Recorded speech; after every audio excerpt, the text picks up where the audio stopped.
Hi there, everybody. Welcome back to Leading Our Own Way. We're up to part 3 of this week's episode of the show. We're diving even deeper into our conversation with this week's guest. Let's continue exploring their inspiring journey. If you've missed part 1 and 2, definitely go back and catch up. Also, if you're not subscribing, please subscribe. Enjoy the rest of the show. See you soon. I grew up in Fort Smith, Arkansas. I was born there and lived there until I moved during the second grade. So I spent several years there. Lots of turmoil in my family life and lots of trauma. I came into the world in trauma. My parents were divorced when I was born, and so my mom was a single parent, and my brother is, excuse me, 5 years older than I am. Excuse me. So my brother is 5 years older than I am. So she was trying to take care of him and then giving birth to this brand new baby and trying to take care of me and work full time. Mm. And so it was just ridden with stress. I can only imagine how stressed she must have been and how strong a person she had to be to make it through all of that. And so that's what I was born into. And I felt that stress immediately. I had colic. My mom tells stories of me crying nonstop, that my great grandmother was watching me and I wouldn't stop crying often enough, so she could not watch me anymore. So my mom hired a babysitter. And after a few days of this babysitter watching me, she said where my umbilical cord was, it extended out like this far, like there, because it usually, it was in, but because the babysitter just let me lay there and cry days on end until my mom came home and picked me up. And that crying extended that belly button like this far out. And so, Wow. yeah, I started my life in a world full of trauma, and it has just kind of followed me. Yeah. Why? Why were you crying so much, do you think? Excuse me. Yeah, take your time. Research shows that, first of all, I've had chronic migraines since I was 4 years old. Mm-hmm. We did not know at the time that's what they were because doctors back then weren't that familiar with migraines in children, but they were calling them sinus headaches and other kind of headaches. But I was having migraine headaches with the vomiting and the light sensitivity and the sound sensitivity and everything since I was 4 years old. And I forgot what question you asked me. I'm so sorry. About the crying. No, don't. Yeah, Yes, yes. it Okay, ties there we in go. probably. It's probably we're going It on does. down the probably stress related route here, aren't we? But the Sorry. initial bit was about the crying. No, don't apologize. It was probably Yes, around the crying when you were a baby. yes. Research shows that people who have migraines, most of them had colic when they were a baby. And I did. And that just means that there is some kind of uncomfortableness in the gut or in the stomach area that causes the baby to cry because they're in pain. And Mm. they cry and cry and cry no matter what because it just hurts. And that, there is a type of migraine that's called an abdominal migraine. And so that's what I was having as a baby that is now referred to as colic. So I pretty much came into this world. I believe it was the stress and the trauma of the situation I was born into that caused all of that to surface as abdominal migraine, colic, whatever you want to call it, that led into eventually having full blown migraines when I was 4 years old. Yeah, wow. I'm struggling to imagine a 4-year-old having migraines because started suffering with migraines when I moved to Australia, and I thought it was just the allergens in the air, but I think it was down to stress. Do you see? I mean, it was stress related, wasn't it, on the body, of course, and it just proves the Yes, gut how connected the two are, right? yes, absolutely. And when I turned 4, or when I was 4, and the migraines started full on, that's when my parents remarried each other. They remarried each other. They're still married to each other to this day. But I think it was, I had gotten used to this life of my mom being a single parent, and now we're throwing my dad back in the mix, and that was traumatic, in and of itself, just as a kid. But Yeah. I, at 4 years old, would get up during the night and go throw up and do my 4 year old best to clean it up and go to bed. I did not wake my parents. I didn't want to bother them. And my mom knew because she would get up the next morning. And as a 4 year old, you can't really clean up well. Yeah. You can't see straight and your head is pounding. Um, but yeah, I have been pretty resilient since I was a kid. Just kind of had to be. Yeah. Did how long did the period of migraines last for from 4 years old? Was it years or was it a small period? I still struggle with them. They got 10 times worse after the neck accident. And Yeah. I literally lived with a chronic migraine consistently for 2 years straight after the accident. I had not one bit of relief from that migraine pain for 2 straight years until I was able to raise the money to go to a brain center in Dallas, Texas. And they were able to do some wacky kind of therapy on me. They were the ones who told me that my brainstem was sheared, and that's where most of the pain was coming from, because those nerves, had it been severed, obviously I wouldn't have survived. And so it really is a miracle that I survived to begin with. They were just in awe that I even survived this. But with the brainstem sheared, some of those nerve endings were not connecting. And so they were able to connect those nerve endings back together. And my migraines began, that 2 year migraine then began to lift. And I still deal with them today. I still have to take medications to prevent them and medications when I get them, but it's more manageable. So it's been a lifelong thing for me. Yeah, wow. Yeah, I just can't. I'm struggling to even comprehend that because I can totally relate to the pain, but I'm not to the extent that and the frequency of which you have them. Of course, I was averaging maybe one at three a month for 6 months, and then they kind of went away. So, and that was horrible. So I can't even Yeah. imagine what you're going through. So back to being 4 years old, though, the parents remarried. Do you believe that's why they started because they remarried? Hey, I've thought about this. What was it? What else changed? Yes, that is a trauma. Even though it was a good thing, it was still considered a trauma in a child's Mm, life because it's messing up the flow and the system. But we also, when we moved after they got remarried when I was 4, moved right next door to a pet shop, to a pet store. And I really, really think that it had something to do with maybe the fecal matter in that pet store, or, the dander or something maybe that I was allergic to in that pet store, because I went there all the time. Not only did we live next door, but I love animals.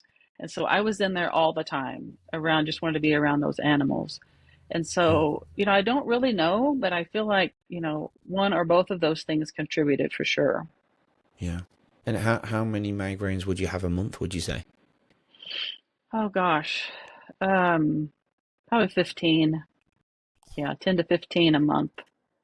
Yeah, that's still where I am now. But I think, it's interesting to me because once you live with chronic pain like that, you kind of get used to it. Not that it doesn't hurt, but it's like, okay, this is just how my life is now. And I just have kind of adjusted to figure out how to live my life with that, how to make my life work with it. And I know some people who live with chronic pain would probably disagree with that. But that's how I've been able to live my life, is just figuring out how to work with it and not making it the focal point of my existence. Mm, I know it's there, but it doesn't rule my life anymore. yeah, that's a good way to be, I suppose, isn't it, under the circumstances? Sorry for my reaction because 10, 15 to Oh, me, you're okay. I don't know how I would. Yeah, full credit to you. Thank Childhood you. then did yeah, of course. Did childhood with the migraines in play? How was childhood outside of migraines then? It was, like I said, I have always been resilient, and I feel like because of the situation I was born into, that my brother took really, really good care of me. I remember him walking me to school and taking care of me after school. And not anything against my parents at all. That's not what I'm saying, but that I really had to grow up fast. I had to Mm. learn how to take care of things fast. I had to learn how to take care of myself really early. And so I don't feel like I would say I don't really feel like I had a childhood. Like I wasn't able to fully be a child and just be carefree. I Mm. always felt like I was responsible for something or someone. And so it's an interesting place to be. I mean, I didn't realize that as a child, of course, that's just how it was. But looking Yeah. back now, I just think like I never really was able to live as a child. I always had to be responsible. So you didn't play out with friends, you didn't go to the park, things like that? We played out in my front yard. My neighbors and I did some. I would ride bikes in my neighborhood. Mm. Um, but yeah, it wasn't. I mean, there wasn't a lot of that. Yeah. You said you're a middle child, is that right, Amy? I am the forgotten middle child. You know how they say. Why do you think you feel forgotten as the middle child then? I think because I learned so early to be responsible and to be resilient, that I pretty much had all my stuff together. Like Yeah. I have been very driven and very headstrong. And so I knew what I wanted, I knew how I wanted to do it, and I would set about doing it. And, my parents just didn't really have to worry about what I was doing because of that. I mean, it's not that I didn't need them, it's Mm. that I had learned how to deal with so many things on my own that I just didn't ask them for much help. And so when you're like that, then the attention goes to the other siblings who need the help more. And so I looking back now, I say forgotten child as a joke, that's just what they Of course. say. Yeah. But it's just, I think that I just didn't require the level of attention that some children do. And so it can feel like that sometimes. Sure. And have you ever spoken to your parents about this? Now you're older and wiser and have a perspective and maturity kicks in. Have you ever had an open conversation? Not that it's a bad one or anything, but have you ever had a conversation with your parents about your thought process on your childhood? Yeah, yeah, I have. And, they pretty much said the same thing. Like, Yeah. we didn't think you needed our help. We thought you would ask us if you needed something, and you were doing just fine. And it really was when because I was very headstrong, and we had some battles because I was set a certain way, and they wanted me to do it a different way, and you know, um, there were some battles there, and I think the battles came more so because I was doing so much on my own that when they tried to step in, I was just kind of like, "Why are you stepping in now?" Like, "No, I've got this. You don't need to, you don't need to worry about this. I've got it. I've been doing this for a long time. Why are you stepping in now?" And so, Yeah. yeah, I have talked to them about it, and that's pretty much what they said. Like, we just did the best we could and didn't really know otherwise. And I'm like, Yeah. yeah, absolutely. As parents, that's what we do. We do the best we can, and we do what we know with what we have. And, I hold no blame to them whatsoever. Ever. I love them dearly. And I'm just, I'm grateful for the journey that I've been on because it has taught me so much about life and about myself. Yeah. I think I ask these questions because I learn so much from my guest, because we talk about childhood, a hell of a lot, and I always try and picture my future son telling me what I didn't do, and I suppose that what I always come back to is I could be with him 24 hours a day, or I could give him everything he needed and wanted. It'd still be wrong, wouldn't it? It would still be I'd be Yes, I'd be doing something wrong no matter what I'm doing. So I've started to settle the fact that one day, because I'm doing the podcast and I'm sharing all these incredible journeys, he'll look back and go, "My dad did this, dad did that," but he'll sit with me and go, "But dad, you didn't do this with me, or you did that too much." And what you just said, you interfered too much in this. I'm like, oh, so I'm going to yeah, lose no matter what. I think I've come, so I just have to try and be the best person I can be, and hopefully he sees that in the future. absolutely. Yes, We- absolutely. so your education, then let's talk about education for a moment, because you high school, you did your work pretty well as a kid in primary and high school. How were you? You had all these things going on as well. with your migraines? Did it affect education? Did it affect you learning? I was a cheerleader in high school, in junior high and high school, and I remember some of the summer camps because heat is one of the triggers for my migraines. Yeah. And when we get outside and have to practice, all day long in the heat, then I remember it would just be miserable. And yeah, I missed some things because of the migraines, and I missed some school. By the time I was in high school, the doctors had figured out I could take medication to help with that. And so I was able to take some medication that helped me get through those years. But yeah, I got scholarships. Like my grades were so good. I was on top of everything. I took care of everything, and I got scholarships to pay for my university education, my bachelor's degree. And Nice. yeah, I felt like I was just very responsible. I knew what I wanted, and I was set out to do it, and I just did it. Yeah, you sound like you've been always quite self-driven. What was your bachelor's in then? Business education. And where did you go to college? I went to Northeastern State University in Tahlequah, Oklahoma. Oh, so you stayed pretty local then. Or was it I far? Because I did, know you know, Oklahoma's pretty big. I wanted to go to a university in Tennessee. I wanted to leave the state. I wanted to, free myself, just be out on my own and be independent. And went and toured that university and decided, well, maybe not. Maybe I'll just stay close to home. And then, to further my degree, I can go someplace else. And so, yeah, I stayed pretty close to home. And I lived in the dorm as a freshman, you were required to live in the dorms, and Oh, that was miserable. I did not like living in the dorms. I would say I'm like an old soul. And at that time, I would go to bed at 9 o'clock. And I was like, I want to go to sleep. I need to get my rest. I got to study, all these things. And yeah, what college kid goes to bed at 9 o'clock? And so I was just like, miserable. So I ended up moving back home after my freshman year. And then I ended up getting married when I was 19, just to kind of feel independent and to be out on my own. Yeah, wow. Yeah, so all the other kids were partying and drinking, and you were in bed at 9 o'clock and putting I earmuffs on was. your ears because you didn't want Yes. to.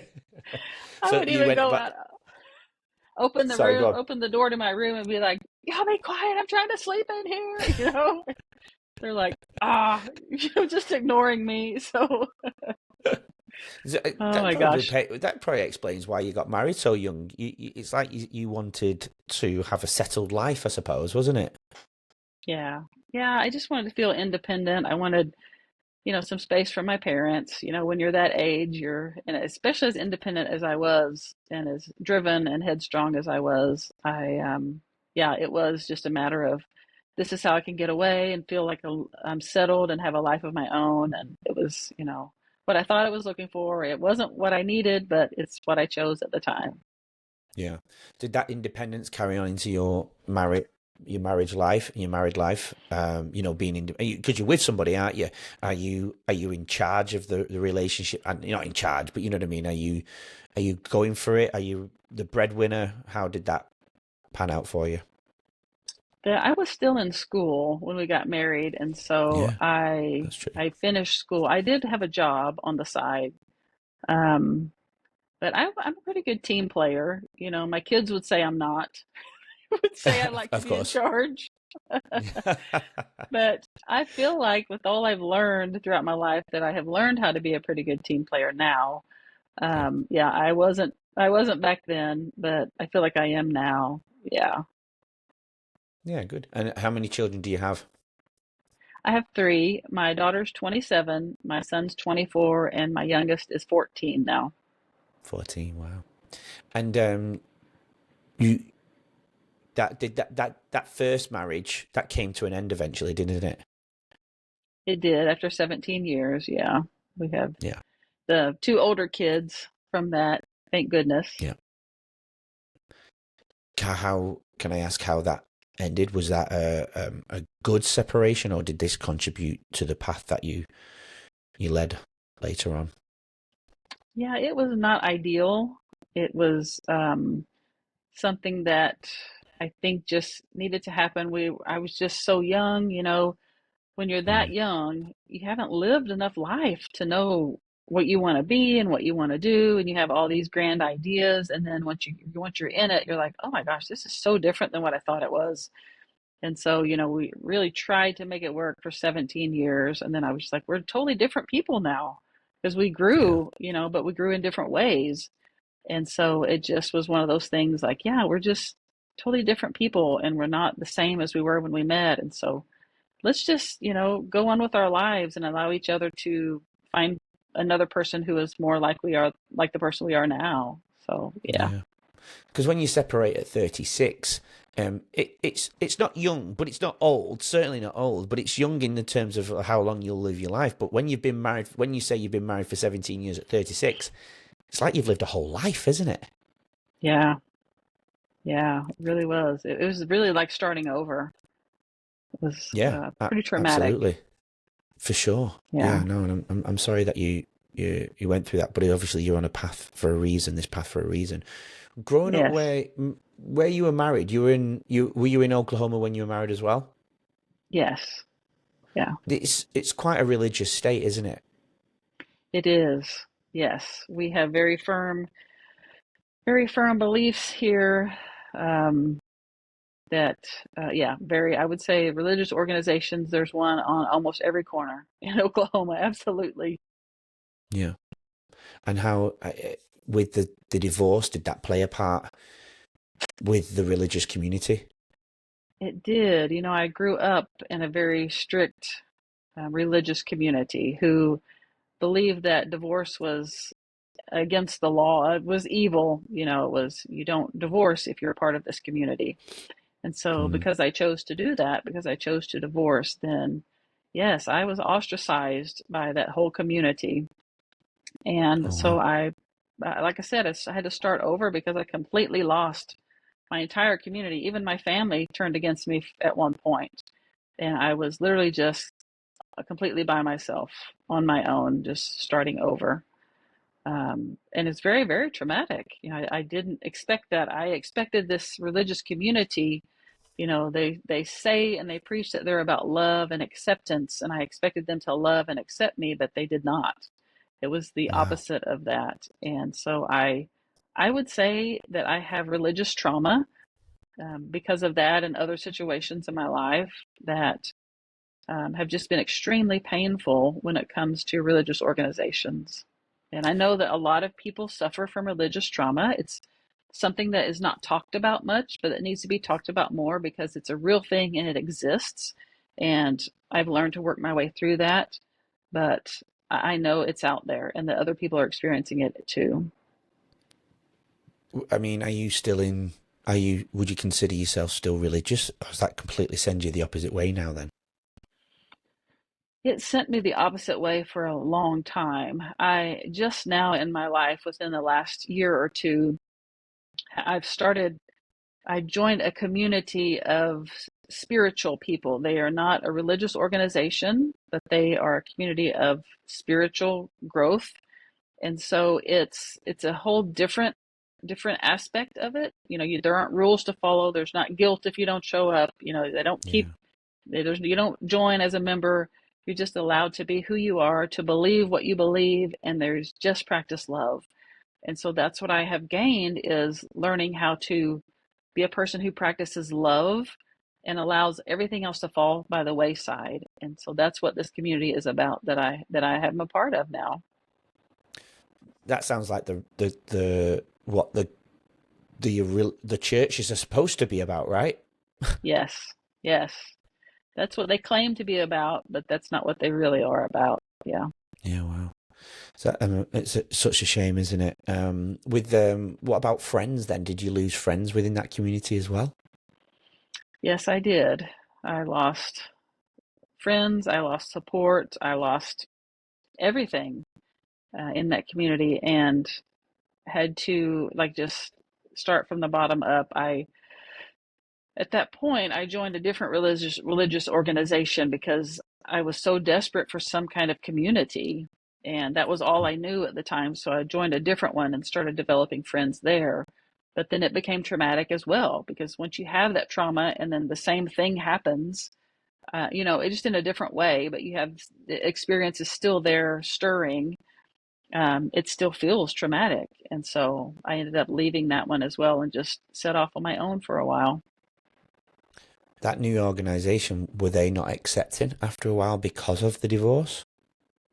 They were, yeah, they were very accepting and loving. But I Oh, think because of the trauma that I was still holding on to from the previous organization, the atmosphere was just so similar in its beliefs and in its practices that it just reminded me. It was like triggering to me. And yeah, so I think it was an issue I had. It was not an issue they had. It was just something that triggered me and reminded me of the trauma that I had been through. yeah. Wow. Was this a pivotal moment in your transition into a new direction in life, do you think? I think it was, yes. I That's when I started to really look outside the box, to see outside the box and to realize that I get to choose what I believe and I get to choose how I practice it if I practice it because I had Mm. grown up being taught how to practice it and what to believe. Join us tomorrow to hear more from today's incredible guests and learn valuable insights to help you lead your own way. Don't forget to subscribe. We'll see you then.